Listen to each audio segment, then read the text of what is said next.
morning, good morning, good morning. Great morning. What's going on, y'all? Welcome to the News of My Fiancé with Morgan Jones and DJ Ambush. This morning, Ambush is flying solo. Why did I just do third party? Why did I just talk to someone third person? I'm not sure why I did that. Today, I'm flying solo, guys. MJ is down. For those faithful listeners of the show, I'm sure you know what happened. Yes. Oh man, it's been a rough week. It's been a rough week for my fiance. It's been a rough week for your fiance. Barometric pressures and all types of other external triggers going wild with the migraine. So again, major shout out to everyone suffering through migraines, dealing with that affliction. And hey man, let's have some conversations around filing for disability. Because when it gets this bad, can you actually work? I don't see it. I don't see it. But good morning, everyone. Definitely, if you're listening, text in some well wishes to MJ. She'll definitely see him a little bit later, and Kyle will make sure that we get them in the description for the episode. But yes, it's been an incredible week so far, especially in the news cycle. But locally, there have been some really cool things going on. Had the chance to go to the Scene, or is it Cinecine? I believe it's pronounced Cinecine, event last night at Hollywood Theater, put on by OMPA and Open Signal and YGP Portland. Really, really dope event it was a film screening basically of a bunch of short films from local directors and writers and producers. See if I can find. I can't find the link. There was a link. I'm sorry. I had the link for a little form that I could use to review all the films last night. It was really dope. There were some really good standout ones. The Winemaker. It had like a sci-fi, a really well executed sci-fi storyline. So that's gonna pique me every single time. The Last Vampire in Portland was interesting. There was a short documentary about Coach Stoudemire over at Jefferson High School, which is really dope too. So, yeah, man. Whenever OMPA has one of these, definitely make sure you you beeline to the next one. It was really, really dope. It was super fresh, super duper fresh. Oh man. So, double checking the airwaves. Looks good here. Looks like I'm broadcasting. Looks like people can hear me. Definitely checking fiancés. Like I said, MJ will not be here today. She is definitely dealing with a migraine. She is migrained down, which is never cool. Never cool. She had a slight one during Monday night's show, but was able to soldier through. Not so much today. All right, so what do we have in stories? In local news, Western Oregon loses minority serving grants after federal cancellation. No surprise there, right? Different changes that have been happening at Department of Education under Linda McMahon has just been wow. We talked about some of the funding that got shifted around on Monday. On the national level, dealing with the HBCUs and how they were taking money from other minority centered organizations and institutes of education. And now this is, what's happening here locally with some of the colleges here. Now, on national news, ABC, I'm sure you've heard by now, suspends Jimmy Kimmel live after host remarks on Charlie Kirk's murder. And if you've seen the remarks, you would see that I don't even know what the big deal is. Whether you're a Kirk fan or not, especially when that side is always talking about freedom of speech and, not being canceled and all of that. Like when you see what Jimmy Kimmel said, if you haven't yet, again, these networks are just cowering to Trump every second they get. Every opportunity that pops up, they don't want to get sued. It's a whole situation, bro. Whole situation. And the other national story, Governor Hochul in New York finally endorses Mamdani for the New York City mayor. After party pressure. I don't know. I don't know how much pressure you need to do the right thing or the obvious thing. He's leading in the polls almost like at 46% of the electorate wants him in. So it's like, what are we talking about? How can you not endorse? Thank you, AJ. Hi, and healing vibes to Morgan. Thank you. I'll make sure she knows. Shelly Shell. Good morning and justice. Justice for Morgan. Yeah, man. Let you guys on the inside a little bit. It has been getting serious. It's been getting serious with these migraines. Seriously debilitating for our MJ. We're definitely going to be exploring some other solutions, trying to figure it out. Thank you, AJ, for the things that you've been sending our way and the advice you've been sending our way. And also other people that are dealing with migraines, the app. Michelle, that you got MJ on, that thing has been super helpful for her. Super. So definitely thank you for that. But yeah, we got some other homies out there talking about, different things like psilocybin. Like we got to figure some stuff out. Man. This is, I already used the word debilitating, but I can't think of a better word. Like, MJ just can't do what she wants to do. She can't do what she needs to do. Quality of life definitely deteriorates when dealing with migraines of this magnitude, especially when they last for days. So, yeah, not ideal. Thank you, John. Good morning, Amber. Sending healing energy to Migraine Jones. She's actually working on the t-shirt design, specifically around the migraines. So looking forward to sharing that with you guys. But yeah, let me see here. Okay, cool. I think I can jump into this first story. Yeah, let's jump into this first story. All right, so Western Oregon loses minority serving grants after federal cancellation. Western Oregon University made headlines this spring as the state's first public university designated a Hispanic serving institution, a federal recognition given to colleges where at least 25% of their students identify as Hispanic or Latino. But just months later, the school has learned it will not receive any of the federal grants typically tied to the designation.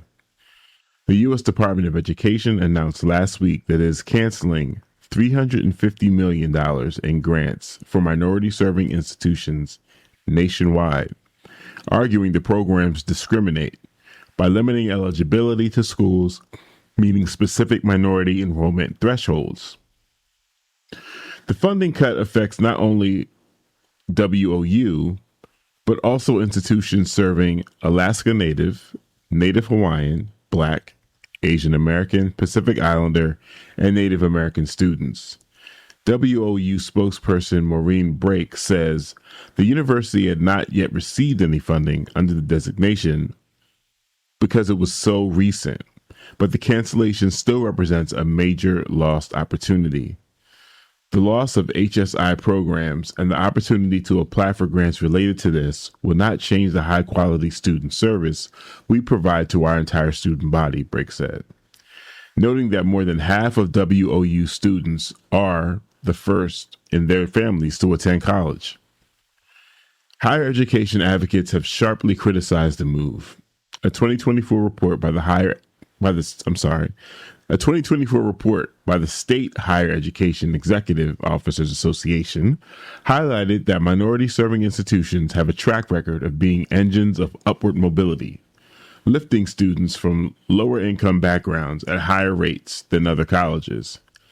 Federal grants for Hispanic-serving institutions typically fund programs aimed at boosting retention and graduation rates.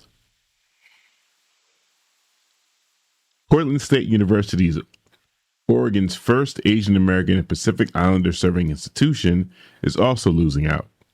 The university said the education department canceled the remainder of its $1.9 million grant. It canceled the remainder of the grant. That is wild. which is being paid out in installments. PSU spokesperson Caddy Swordfisk confirmed the school is scrambling to find new funding to sustain programs that had already begun. Betty Izumi, who oversees PSU's grant-funded projects, said the money had supported hiring a Pacific Islander studies scholar and launching a support program for first-generation Pacific Islander students. These initiatives empowered our Pacific Islander and Asian American students and had a positive impact on our entire campus community, Izumi said. We remain committed to our mission of serving students and fostering equitable opportunities through education and community building. So, this is wild. It's wild in a way that there are these things that are happening that are both, oh yeah, well, sure, of course Trump's doing that. But at the same time, you're like, wait, what? Like, what? This is so backwards. There are so many other places you should be taking money from. Definitely not education. But to be removing funds like this from institutions that are prioritizing or at least creating pathways for minority groups to get a leg up, or just even and, level out the playing field, it's pretty clear. It's pretty clear what they're trying to do here. But what I won't even say trying, because they've been very successful at it. It's pretty clear what they're doing, and it is disgusting. I think in so many cases, when we see these things happening, especially at the federal level, we're left to scramble and try to figure out what to do. And I would probably urge everyone to revisit Project 2025 because they've stuck with the playbook. There are no surprises. They haven't veered. What they said they were going to do is what they've been doing. So I think it's high time for us to go back to that training manual, the playbook there, and start figuring out how to prepare for some of the changes that are coming up. Again, this guy hasn't hit a year yet. He hasn't hit a year yet. And I think I saw somewhere we're like 46% through Project 2025 within the first under a year. So we gotta figure this out. How does this work? Right now, institutes of higher education, it's part of the American game plan, right? You get your good grades in high school, get yourself into a good college, go get yourself a good paying job. That American dream isn't as clear as it used to be. People outright are like, this just isn't the move. So we got to figure out some alternatives. Definitely got to figure out some alternatives. I remember how I felt like really, really proud being able to get, watching Kaylin go off to college. It was just like, we did it. It wasn't just an accomplishment for her. It was an accomplishment for us as a parent. And I'm sure there are many listeners with kids that are in college right now that can relate. Yeah, got them off. Did my job. Great. So when it was time for Bree to go and graduated, excellent scores, she got accepted into a study abroad program. But then Bree was like, I want to push it back. I want to push it back, one semester. And it was like, whoa, is it? What are we doing here? Initially, right? It's like, are we sure we still want to go? And my father, when last he was here, came out with my mom for Kaylin's graduation. He had a conversation with Bree about college, and he asked her, are you sure you even want to go? Which to me, this is granddad talk. To me, that was not an option. I was the firstborn, immigrant household. Oh, you're going to college. You're going to college. You're going for medicine, law, somewhere in the sciences. You're going to college. Not an option. Not an option. So it was interesting to see him extend that option to Bree. And it felt really good. I was like, oh, wow. So she could not go and that'd be okay? Cool. So all that to say, maybe we need to start figuring out some alternatives here. A lot of the reasons why people are going to college is so you can have that diploma and secure that job. But what if, what are the other pathways for people to get the education that they need outside the traditional systems? Because it's under attack, flat out. It's under attack. And it's just the beginning. It really is just the beginning. Again, I think it'd be a really, really good idea for us to revisit Project 2025 and figure out what the entire game plan is and do a little bit more prep for that, because yeah, this is definitely not what's up. We're going to go ahead and step into a music break and catch you guys on the other side of that. All right. Y'all call me. A little back-to-back funk. Summer Madness by Kool and the Gang with that old Never Too Much by Luther Vandross right afterwards. Shout out to everybody texting in. Again, I am solo today. MJ is down migraine station. She's not out for the count. Matt, thank you, says at 2:30 a.m. I shot out of bed like a rocket because I couldn't sleep. I had this problem. Then after a couple of hours, thankfully, I had to go to work. Womp. When I got home, I got caught up reading a Goosebumps, Say Cheese and Die. I still ain't right. I'm still ain't right. News of my fiance has helped me pull through, though. Thanks for holding it down, Ambush. I hope MJ feels better. Matt, I too can relate, and I'm sure many others can. Some of those times when you wake up, I'm a diabetic. Sometimes I got to get up a couple of times throughout the middle of the night, But there's a couple of those times when if it's too close to your wake up time, like it's 2 or 3 hours out from your wake up time, it is a struggle to get back to bed. And then you're just laying there. 10 minutes has passed, and an hour's passed. And now it's an hour and a half, and you're just shaking your fist at the heavens. Nothing is worse than that. Nothing is worse than that. Man, I hope you can catch up on some of that rest, bro. Nightmare. Absolute nightmare.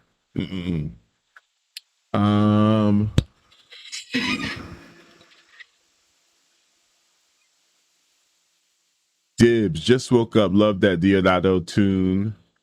Great way to start the day with news of my fiance. Dibs. Thanks, Dibs.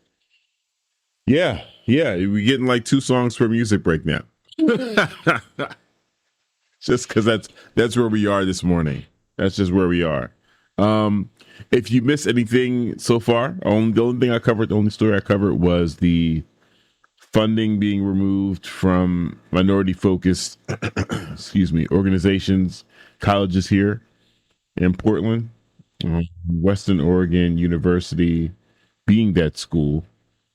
It's nasty work. So the question I asked was, what are some alternatives? And I'm sure there's some out there. What's the alternative playbook that we should be steering our kids towards right now, knowing that paying for college is mad expensive, bro. Mad expensive. And funding that would help, minority groups is being removed. So, what do we do? How do we navigate this? What are some ideas behind that? Behind how we fix this. So yeah, that's that on that. Let me do this station ID. You're listening to X-Ray FM, KXRY Portland at 91.1 and 107.1 FM. And then Nehalem, Wheeler, Manzanita, and Rockaway Beach at 91.7 FM, streaming online everywhere at xray.fm. So yeah, y'all, any ideas on that? What should we be thinking about? How should we be trying to figure this out? You harp on that a little bit while I get into this next story. Woo! ABC suspends Jimmy Kimmel live after host remarks on Charlie Kirk's murder. The Disney-owned ABC has suspended Jimmy Kimmel Live indefinitely following backlash over the host's comments about the killing of conservative activist Charlie Kirk.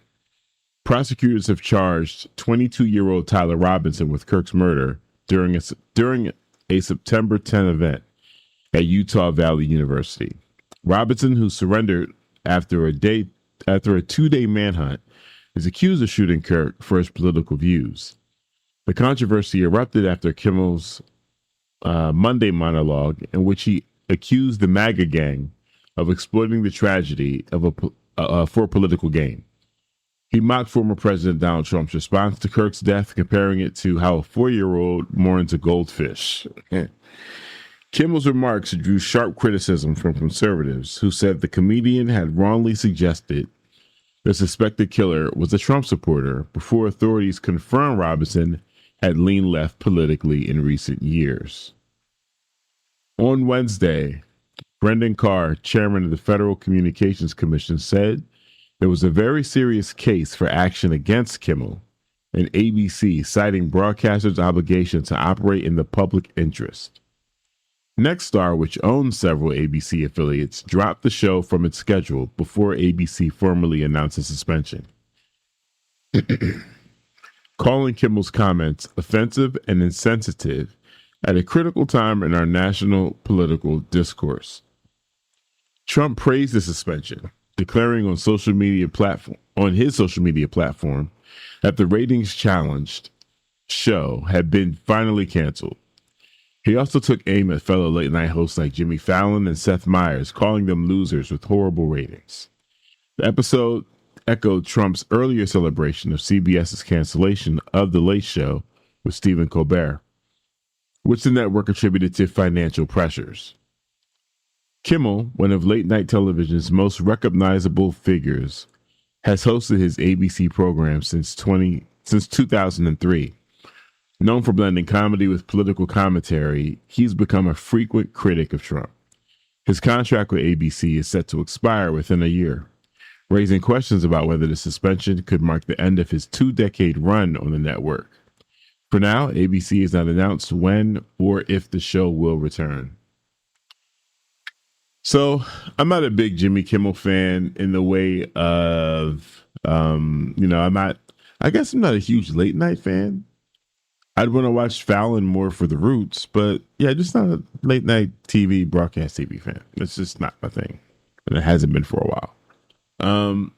But some of the monologues that I've caught from Jimmy, and also some of the guests he's had on the show, he does seize the moment. Jimmy definitely seizes the moment to make a point, usually something I'm in the line with. So I've liked Jimmy. He's landed on the right side of the fence for me. Seeing this cancellation, seeing that his show's been taken off the air for what he said, when there was no, they call everybody snowflakes, but they're so sensitive. The sensitivity is at an all-time high with them. Don't say anything bad about anyone over here, or we'll sue your network. Basically, we'll make it hard for everyone on your staff because we'll cancel your show. I can't imagine how Seth Meyers or Jimmy Fallon is feeling right now. Although Jimmy has been doing some things that have caught the ire of some of us over here on the left, having certain guests on the show. But I can't imagine living and working under those conditions where what we do from week to week can now be dictated by the president. State-run media. It's going to be curious to see how they start handling things on Saturday Night Live and other platforms. What we got here? Text came through. This from AJ. Our larger community needs to rally around the kids. We still need college-educated professionals. We're going to have to band together as a community. That's what this movement calls for. This moment calls for. That was a text in response to the defunding that's happening around programs meant to even the playing field for minority groups in college. Changes being made at the federal level. That's trickling down to what's now at the state level. I agree, AJ. I definitely agree. We got to figure out how to provide additional resources to our kids and also create, I guess, I don't know. Find some pathways to create a job economy that doesn't necessarily rely completely on them having a college degree or certain degrees, or at least if they're if they're already in those studies, we can kind of work alongside their progress and get them again maybe some internships or some programs that help them get into the workforce quicker. Not that that's what everyone wants to do, but whatever else we can do. And again, I am pulling at straws here. I have no idea. I am not one of the people that had been having this conversation in preparation for these changes. It's just been enough just trying to get the kids into school. that's been enough of a hurdle right there. Just trying to get that done. But yeah, I'm definitely interested in what that looks like and whatever else we can get done to provide some additional resources. 'Cause capitalism ain't it. But yeah, so back to Jimmy Kimmel. I saw the announcement yesterday. Nothing surprises me anymore. Just absolutely nothing, And the way the president talks on social media after these things are done, it removes the question about how this is happening or why it's happening, right? It's not like these shows get canceled and then Trump doesn't say anything. The shows get canceled and he says something that makes it very easy to make him directly responsible for why the show got canceled. It's like he cannot hold back commentary. He's got to speak on it. Oh, great. Jimmy Kimmel's terrible show has been canceled. Da da da da da. Dude, chill out. Chill out. So this is ABC. Trying to remember, is this ABC? This ABC Disney? Who's this? Yes, Disney owned ABC. Oh boy, things get so muddy. Oh, y'all know how this is for me. Disney, everything's over there. They have all of the IP that I'm interested in, or the majority of it. Oh boy, this is nasty work. This is nasty work. We got to think about not just Jimmy Kimmel. I mean, he's good. I'm sure he'll survive, but his staff, these contracted workers, these people that have been on this show for however long, not thinking it was going to end abruptly, maybe thinking they at least got a couple more years on this thing, but just yanking the rug out from under people. It's almost like it's the same game plan. It's the same playbook with every single thing that this administration has been doing. The destabilization of so many different industries, so many different sectors of business. Just yank the rug out. Just stop it. Just stop the funding.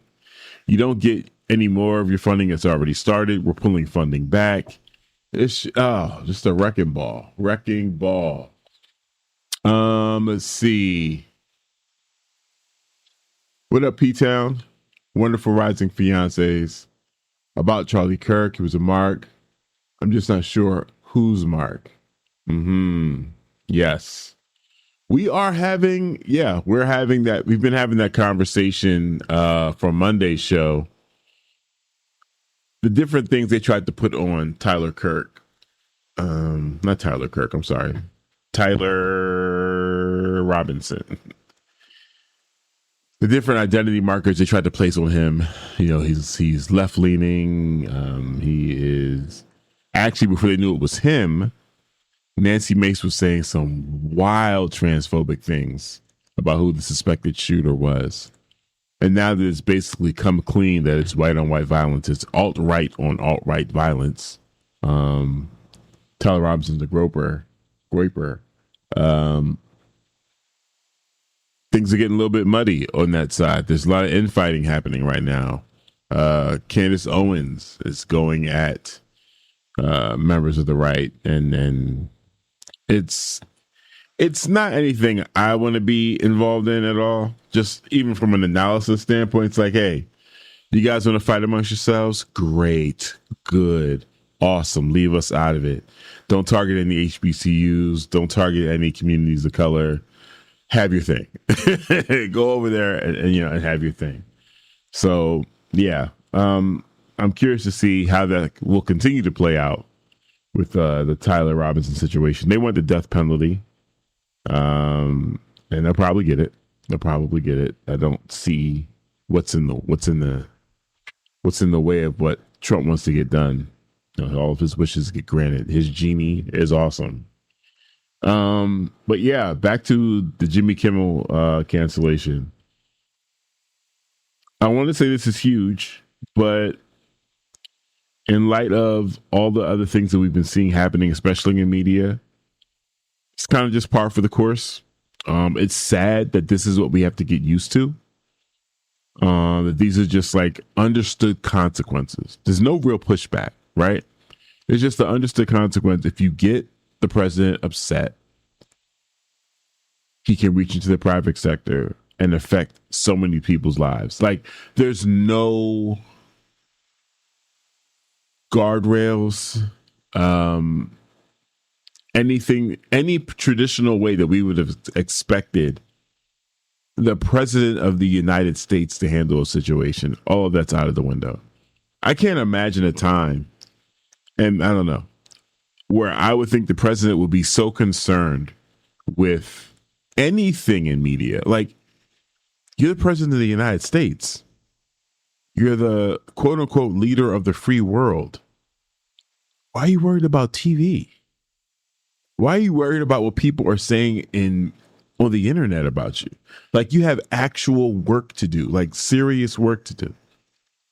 But this guy is consumed, always has been, consumed with his image, consumed with what people are saying, consumed with what people are thinking, and always reacts.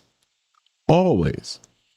What this means from, for those people that have been championing free speech to be quiet and see this happen, it's just proof that it was never about free speech for them. Never about it whatsoever. That was not on the table. Wasn't even part of wasn't even any true concern for them.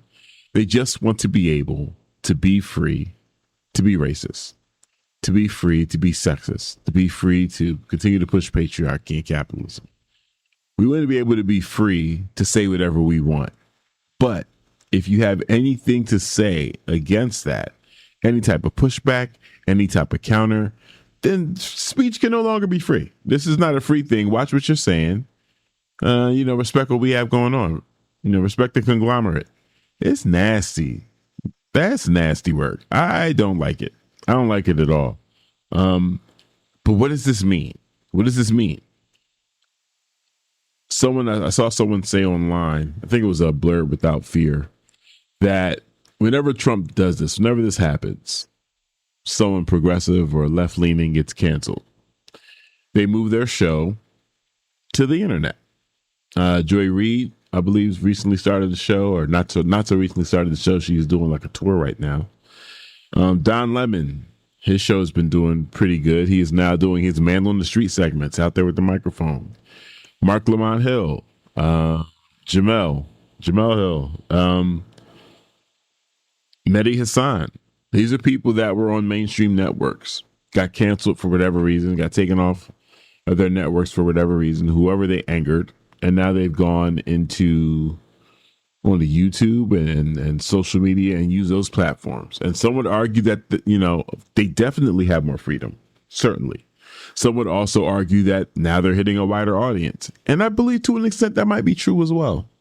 Because when you're on the traditional networks, there's a certain target demo that's there for that type of news, to receive the news, not just from those networks, but in that format, in that particular format that they're used to. The internet has opened that all up when you're independent. There's so much more you can do. And while I think that might feel like they might feel like a safer space for them, I do feel like it's temporary. Right? Google owns YouTube, last time I checked. Trump has all of these networks, all these streaming networks, all of these big companies at the table, We recently had dinner with them. Was that a month ago? We had to sit through footage of them going around the table praising him like some medieval king. Like, that's what's happening now.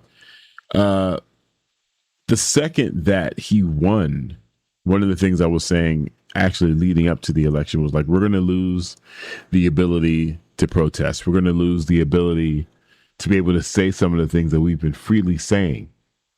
And we're now seeing that. And these are big dogs. Like, I was thinking, man, we've said some controversial stuff on News My Fiance, both on X-Ray and on our Monday night show. Like, I could think of many other content creators, left-leaning content creators that I enjoy watching, thinking to myself, man, what's your game plan? What's the thought after this? Like, once you get kicked off of YouTube, how's that going to work?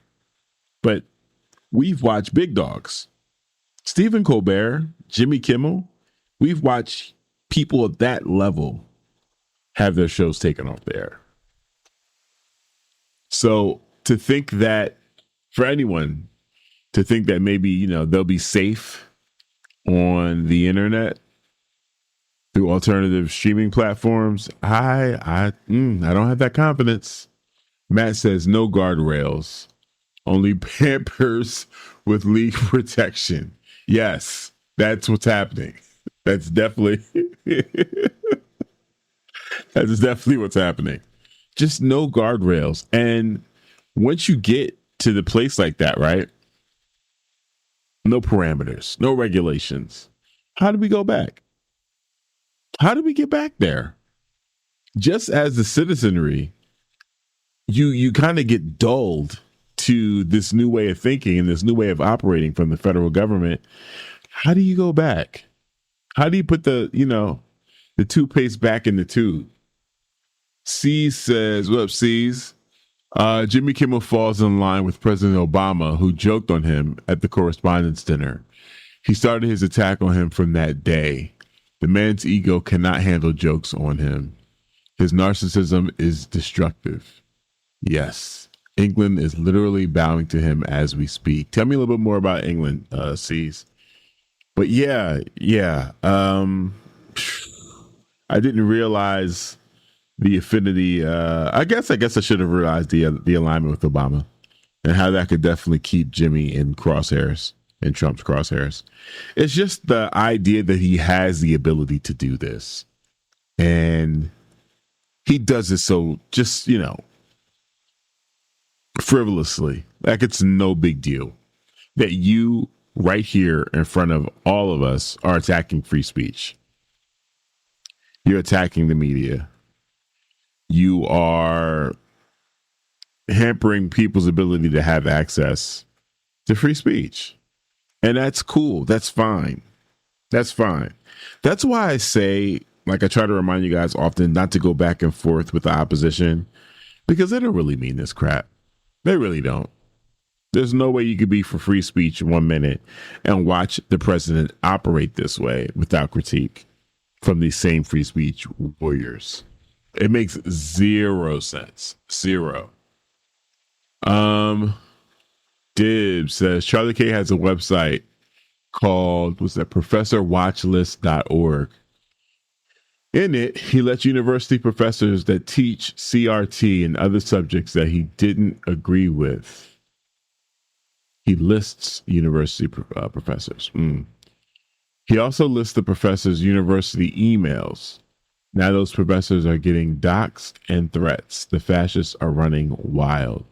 Dibs, he recently, well, not he didn't. He didn't. I can't remember who it was. They created, I think it's the organization with a quote unquote organization. It's called like Friends of Charlie Kirk. And they created another website called Charlie's Murderers. And on that site, they have people from social media. So if you are a content creator and you said anything disparaging about Charlie Kirk, if you are just someone who's on social media and just tweeted or did a thread or did a Facebook post that they considered mocking or, just in disagreement with who Charlie Kirk was as a person. They're listing you. I do believe that site is down now. I can't remember which organization reported on it last week when I first saw it, or maybe it was earlier this week or over the weekend. But yeah, I went to the site, went to go check it out, and it would have my name, it would have my social media handles, as many as they could come up with, and then screenshots of things that I've posted. And if possible, in most cases, they posted a picture of the person. So something like this happened recently too, and I wasn't sure how to address it, but Candace Avalos has been facing similar that I've seen been facing similar types of harassment online, and I know they aren't the only one that has been receiving this type of harassment, but it seems like PDX Real, you guys know who I'm talking about, has a particular has a particular bone to pick with Candace Avalos, and put up several posts targeting her, basically. And especially after what happened to Charlie Kirk, in this moment, it felt like is this what we're doing? How do we handle this? How do we go about this? How do we go about checking this and correcting this? Because posts like this actively make people's lives unsafe. Like, seriously. C says Nexstar, which is an affiliate of ABC, just recently made a bid to purchase another local company that will make its network presence larger than typically allowed. In order to gain approval for that purchase, the FCC has to weigh in. Well, guess who the new director of the FCC is? A Trump hire, correct. So in an effort to get on the new FCC chair's right side, Nexstar agreed to suspend Kimmel's program from their ABC stations that air in the Midwest. ABC decided to take the next step and suspend him nationally. Thank you for that, C's. So I heard something about this Nexstar deal on the table, I think last week. It's the first time I heard something about it. Just as far as, what this merger could mean as far as their footprint. And then the Kimmel situation happened. So yeah, it all makes sense. Again, having these major media organizations and everything from TV to streaming to print media, all bowing to the state, like we're dealing with some tough times here. Like, you can't trust it. You can no longer for a very long time you couldn't trust mainstream media, period. Right? Now it's this much worse. It's considerably worse. So being able to have alternative forms of media, whether it's Al Jazeera, whether it's Zateo, some of the other content creators I mentioned before, used to be able to count on Twitter. Maybe it's Threads now, Blue Sky. We've got to make sure we stay informed. I always encourage people to check out media coverage from outside of the country. See what other countries are saying about us. See how those stories are aligned with each other versus what we're fed here. Just to stay in the know, because this is we're heading into some very, very, very dangerous water right now. And I'm not really sure of how we're going to be able to navigate it. But yeah, thank you for that additional piece there, C's. Well, yeah, thank you, Dibs, too, about the ProfessorWatchlist.org. That thing's been up for a while. And to have people come out and defending Kirk and again, wanting to turn him into a martyr. And the only way you can do that is by completely disregarding and editing his life. Because the things that he's been responsible for, the things that the motion that he's created, the thoughts that he's put in the minds of these college kids on these tours, horrendous. Now, from what I understand, there was a petition to stop his appearance at that college, and they had enough signatures to do it. And the staff, faculty made the decision to invite him against what the students wanted. So, I mean, hey, man, they're going to keep pushing. And no matter what the outcome is, they're going to make sure that we suffer. So, got to stay cognizant of that. And you just got to, stay on top of things. Because he is no longer here doesn't mean the work will stop. Charlie Kirk's wife, Erica, made a point to say things are going to get ramped up. Not that that's what we need, but I hope a lot more of us are now at least paying attention. ProfessorWatchlist.org is wild work. Seriously wild work. The website is up still. I am currently on it. Thank you, Dibs.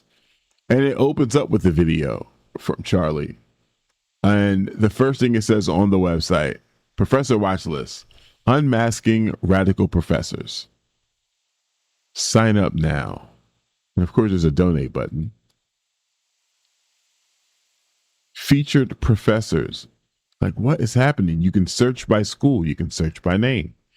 Submit a tip. This is terrible. Absolutely terrible. Yeah, this is wild.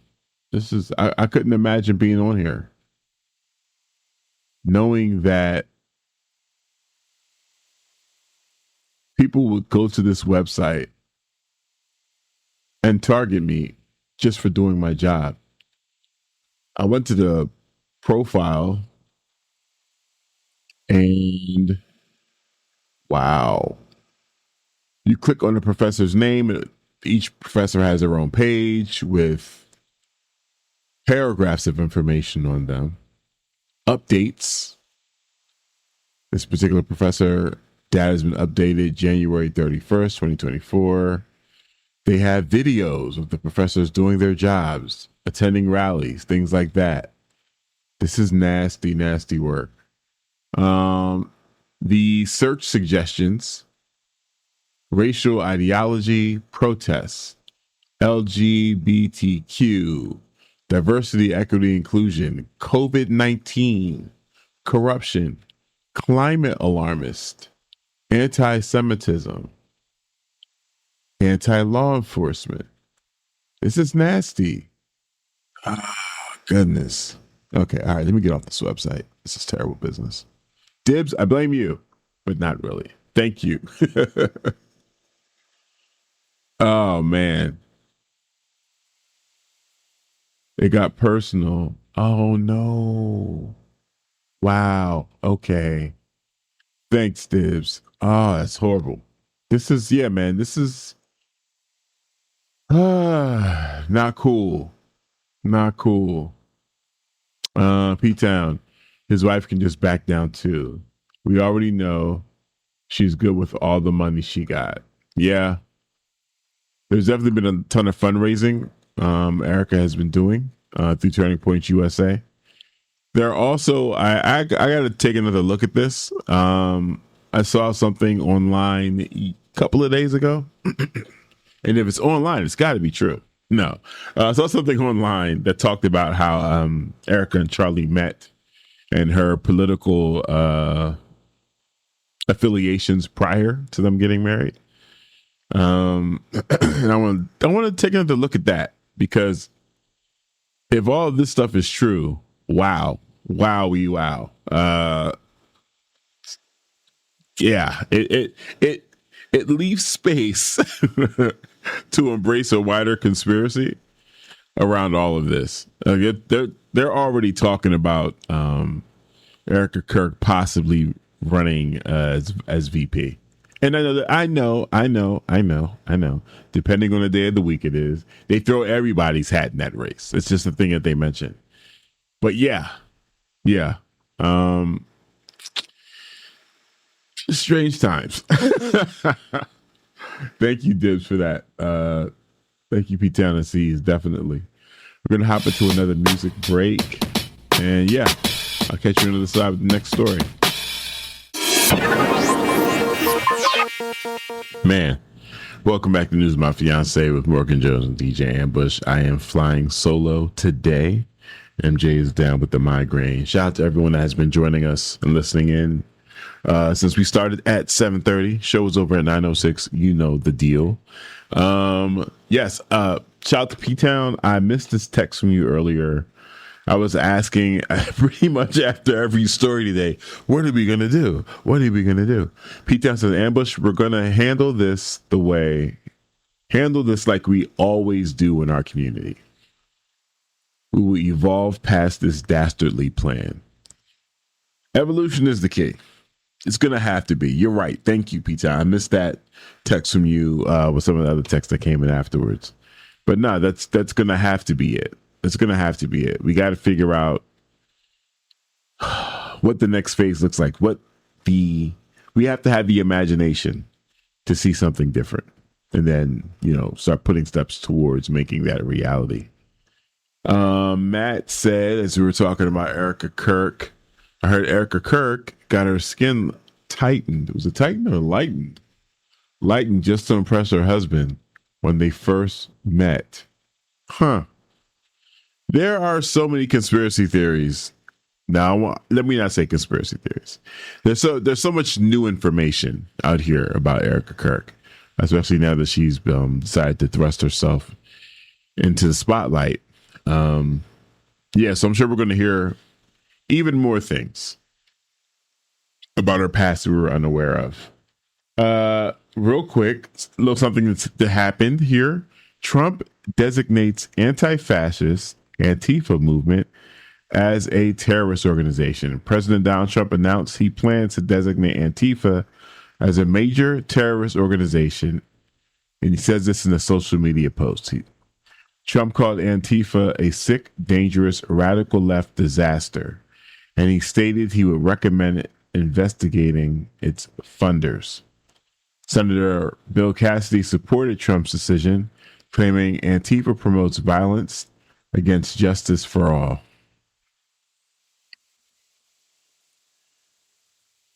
This is exhausting. Antifa, anti-fascist. Why is it a bad thing to be anti-fascist? Why? How did we get here? How are the fascists the good guys? How are the fascists? What is happening? Everything is upside down. It's all upside down. Someone made a point that, there were some football games in which they did a moment of silence for Charlie Kirk. No complaints about that, right? I thought we were trying to not be political. I thought that was it. That's what they told Kaepernick. Keep politics out of our football. Don't be out here kneeling. However, we'll do a moment of silence to this right-wing YouTuber. No guardrails. No guardrails whatsoever. It's ridiculous. We're on a crazy train. Okay. In national, but somewhat local news, what's happening in New York? Governor Hochul endorses Mamdani for New York City mayor after party pressure. New York City Governor Kathy Hochul on Sunday endorsed Democratic nominee Zohran Mamdani for New York City mayor, ending weeks of speculation and criticism over her silence. In an op-ed published in the New York Times, Hochul said that she had frank conversations with Mamdani before offering her support, noting that while they have disagreed on some issues, they share a commitment to affordability, safety, and opportunity for New Yorkers. I heard a leader who shares my commitment to a New York where children can grow up safe in their neighborhoods and where opportunity is within reach for every family, Hochul wrote. She added that she pressed Mamdani on the importance of combating anti-Semitism and ensuring police have the resources they need to keep streets safe and subways safe. The governor also emphasized their common ground in opposing President Donald Trump's policies, particularly his recent deployment of National Guard troops to U.S. cities in the name of fighting crime. Both Hochul and Mamdani have criticized those moves as heavy-handed federal overreach. Hochul has faced intra-party criticism for not immediately backing Mamdani over his after his upset primary victory, with national figures like Senator Bernie Sanders blasting Democratic leaders for hesitating to support their own nominee. One second, I'm going to come back to that. So both Hochul and Mamdani had an issue, or can have an issue with Trump sending National Guard troops to U.S. cities. You would think that would have made it a little bit easier for Hochul to endorse Mamdani earlier than this, considering that Eric Adams is in Trump's pocket, completely in Trump's pocket. His freedom, physical freedom, him not being incarcerated, depends on his alignment with Donald Trump. And one would think having a mayor in that type of compromising position, also with how far back he is, how low he is in the polls, there shouldn't have been a question for Governor Hochul to come out earlier than this for Mamdani. But, hey, we'll take the ones where we can get them. Bernie Sanders blasting Democratic leaders for hesitating to support their own nominee. Sanders, speaking at a Brooklyn college earlier this month, called Mamdani's campaign a movement and argued that party leaders should be jumping up and down to back him after his surge from just 2% in early polls. Mamdani, a self-described democratic socialist who has energized a base of young and first-time voters, welcomed Hochul's endorsement. He says, I'm grateful for the governor's support in unifying our party, her resolve in standing up to Trump, and her focus on making New York affordable. He wrote on social media, with the governor now in his corner, Mamdani heads into the November general election against incumbent Mayor Eric Adams, former Governor Andrew Cuomo, and Republican Curtis Sliwa as the polling front runner. I saw something, a statement from Trump, might have just been a tweet or something that some of the outlets picked up, where he's saying it looks like Mamdani's got it. Like he's kind of just come to that resolve now. There were some offers made earlier, some strategies that he put out there that he was suggesting that the candidates, drop out, like Sliwa should drop out and Adams should drop out to strengthen and embolden Cuomo's ability to compete with Mamdani. Sliwa recently said, absolutely not. I have zero interest in dropping out. Initially, Eric Adams was like, I'm in it for the long haul, but he's polling so bad right now. The only thing that makes sense for him is to drop out, especially because there was an offer to give him a position within HUD. Now, that offer was like 2-3 weeks ago. With the polling where it is now, I mean, Trump doesn't even need him to drop out, honestly. He can just let him just wither on the vine and let that be that. But yeah. Let me see. Oh, P-Town. Trump bogs down here with trolls. Antifa is not even a people, it's an ideology. Exactly. Fascism is also an ideology, a behavior, one of which is welcomed in the community. Yeah. Ugh. Yeah. There's always this recontextualizing of groups, of viewpoints, of perspectives, of ideologies, in order to justify the type of oppression and state-led violence is going to be following. So if we can go ahead and deem Antifa as a terrorist group, if you're wearing all black, you must be Antifa. If you have a mask on, you must be Antifa. And now we can treat you like a terrorist. Yay. Woo. Ah, man. We could have avoided this. All of this could not be happening if November was handled properly. You know, oh boy, oh man! Shout out to Uncle C's and also MJ. They've been working on me, man. Just having more patience with those that didn't have the foresight as to where we would end up based on the decisions they made in November. Golly, that's a tough one. Okay, all right. Well, that was last November. This upcoming November, Mamdani is a front runner, and the reason we keep going back to New York is because it's a major U.S. city, right? There are things that are happening in New York that can set a precedence for many other cities in many other states. And what we need, and what we've always needed, was a groundswell of support and understanding around progressive policies. I just saw a piece, I believe it wasn't Vice, I think it was a More Perfect Union, where Bernie Sanders was touring parts of West Virginia with this journalist from Perfect Union who is from West Virginia. And from what I understand, this state recently just flipped Republican. They've been Democratic for quite some time. They just flipped Republican. And part of that, their reasoning was because of the things Trump was saying that he was going to do. You know, bring Kool back and prioritize the little guy, and, you know, the system's rigged. All the different slogans he was yelling that he did not believe in, that he knew would work, that his team knew would work. That was part of the game plan.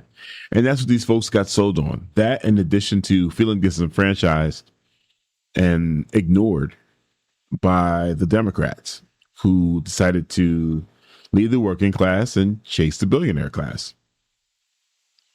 for support. One of the illustrations that were mentioned where someone was like, you know, fundraising under the Democratic umbrella when you're chasing down, when you're actually supporting the little guy, demands that you are in the office, your team is in the office, y'all are making calls, you're going after these small dollar donations. That's a lot of work when you literally could just hit up, like, I don't know, someone in big pharma, get your support there. Someone in media organization, get your support there. It became so easy to ignore the little guy and answer to the corporations. And of course, that's where we are now. But so Bernie's going around West Virginia having these conversations. I think he had like a little town halls. I think he had, like, during the course of that coverage, that piece, the More Perfect Union piece, there may be like 3 little Bernie rallies. I don't want to call them rallies. I guess like town halls. And there were people that attended all 3 that had voted for Trump. And the consensus was, wow, we agree with pretty much everything that you're saying. And the media painted you in a certain light to make us feel like you were completely against all the things that, you know, were important to us. Just recently, I saw a piece from the Rational National, shout out to David Dole, in which Joy Reid was sitting down with Crystal Ball, and I can't remember her husband's name. But she was basically saying that she got it wrong in 2016, picking Hillary over Bernie, and that Bernie really embodied a lot of the things she was thinking. I forgot how she laid it out as far as her reasons for not supporting Bernie or switching from a more progressive mindset. But she apologized. And while that's cool and all, Joy, it's not like what you were doing was courageous work, because the way Bernie was subjugated was uniform across all of the networks. So you were just following orders. You were following orders, just like every commentator, every anchor on every single network at the time. Clip Bernie. yank the rug out from under him. Let's make sure we're covering him in a way that seems divisive. Let's deny the appeal that he had. Bernie was polling behind Clinton, but when it came to a head-to-head poll, Bernie was doing better against Trump than Clinton was doing against Trump as far as their chances. And for a lot of us, that seemed really obvious. Like, duh, of course. Especially when you add sexism into the equation. Of course, it's going to pull a little bit better. But, seeing Joy Reid come clean now, saying, hey, I kind of got it wrong. I'm not giving you any trophies or ribbons for that, because you knew at the time that you were doing it that it was wrong. And here we are. Again, I'm not blaming any single person, but the Dems are to blame for where we are. And their behavior around supporting Mamdani is just, it's a caution sign for where we're heading. It's like, whose side are you on at this point? If the people elected Mamdani, they went with him in the primary, he's receiving overwhelming support. For the Democratic establishment not to support him now, there's no clearer point in time when it can be said that they are not here for the people. The people are telling you what they want. The people are telling you who they want. And your response is, we're just not so sure. I want to stay out of New York business, crap like that. Just terrible. That was, I think, it was a quote from was it Cory Booker? One of those two. One of the APAC mob. Michelle says, does this mean we should stop going to the Antifa meetings at Antifa headquarters here in Portland?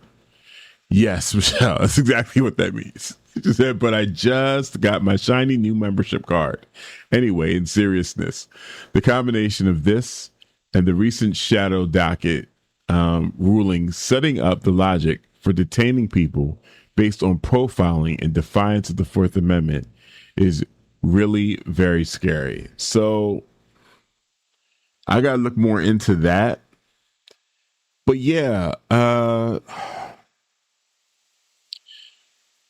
this current administration has set it up so anybody can get it. Anybody at any given moment can be deemed an enemy of the state. And as we are as he's continued to introduce National Guards and a ramp up of militarization in our cities, we are just going to get used to this. We're going to continue to just get used to seeing people yanked out of their homes, yanked out of their cars in traffic, and we're just going to wait for the light to turn green so we can go around.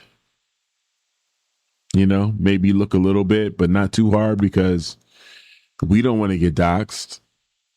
These ICE agents are out there now capturing your face, capturing your images, your license plate, because they're now using an app. I wish I could remember the name of the app. I wrote it down somewhere, where they capture your face, bam, puts it right into a database, and they can pull up information on you instantly. So imagine, here we are. You're seeing someone getting picked up by law enforcement, by ICE, by the National Guard, and then they snap your photo. And then it comes up in a database. Oh, snap. Look at this. Ambush made a disparaging post about the president. They can now pick me up. Just like that. Just like that. And because we've already been conditioned to understand that there is no obligation from the federal government to even tell us what they're doing with the people they're detaining, someone can be spirited away, and then that's really it.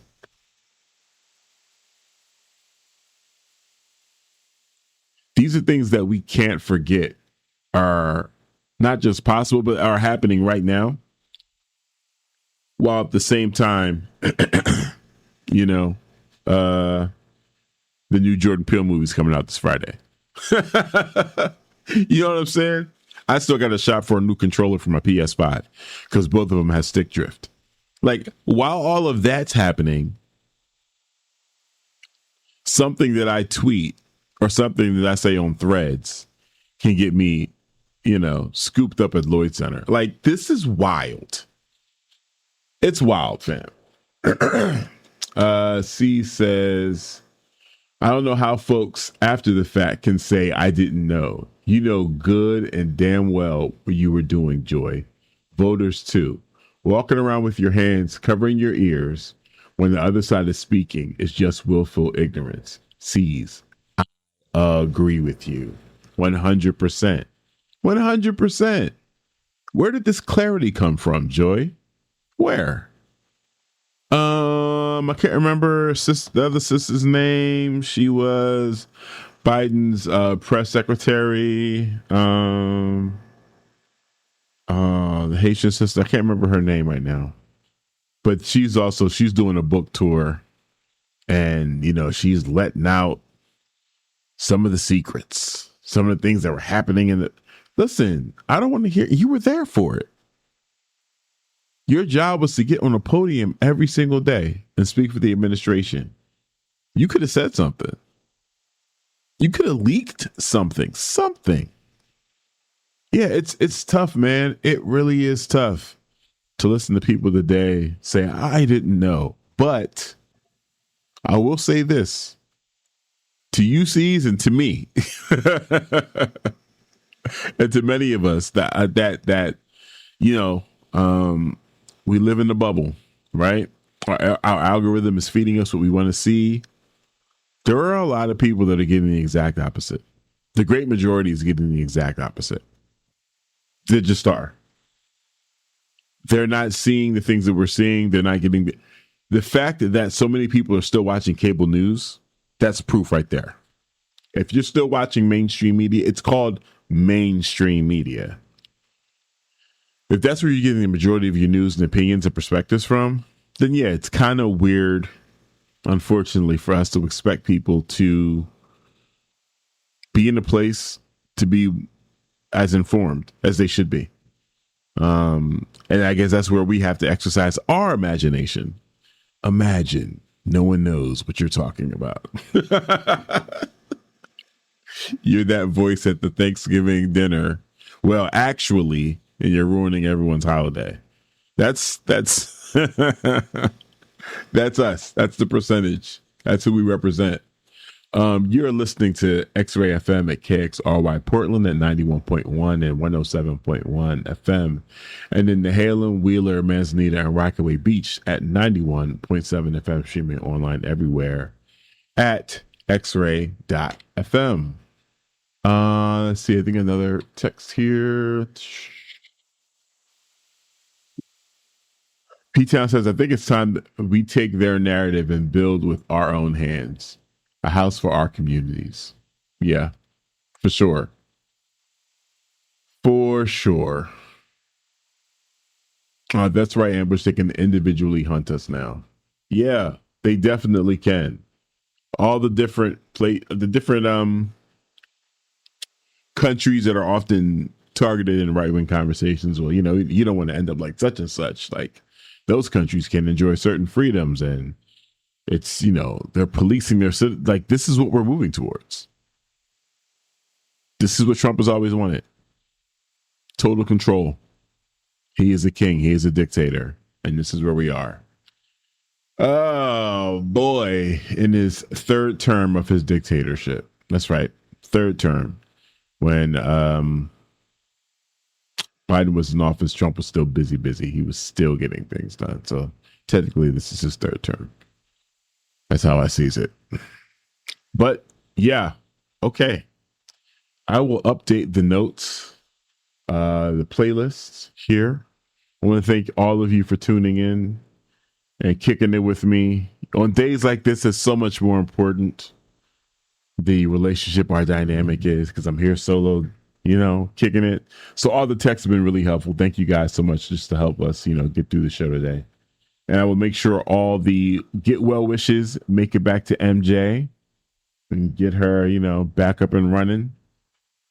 But yeah, this was News of My Fiancé, brought to you by Morgan Jones and DJ Ambush, our illustrious podcast editor, Kyle G of Residual Audio. Again, I've updated the music playlist, and Kyle will make sure all the text get in. Make sure that's set. Okay, cool. And you know what it is, man. Don't let the individuals distract you from the systems. Poverty is indeed a policy choice. People over profits. Power to the people. None of us are free until we're all free. Thank you so much for listening. Stay tuned for Tom Hartman following this programming. And we will see you Monday night at 7. No, at 6:30. From 6:30 to 8:30.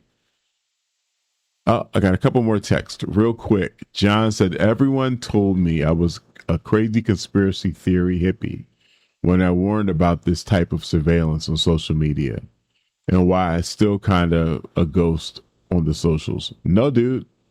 No. You are no parts crazy at all. And I felt the same way. It's like I ended up resharing some of my posts from last year. It was just like, remember I said we wouldn't be able to do this? Remember I said we wouldn't be able to do that? Yep, well, that's where we are now. Oh, boy. Dib said, what you're talking about is why I won't let my picture at the security check. Wanted to take my picture at the security checkpoint at the airport. Yes. I'm sure there's plenty of other shots of me out there. Yeah, they got what they need. Thank you, Dibs, again. Thank you for the love. We'll definitely hit up MJ, let her know all the love she's getting here. Thank you guys so much. We'll catch you tomorrow.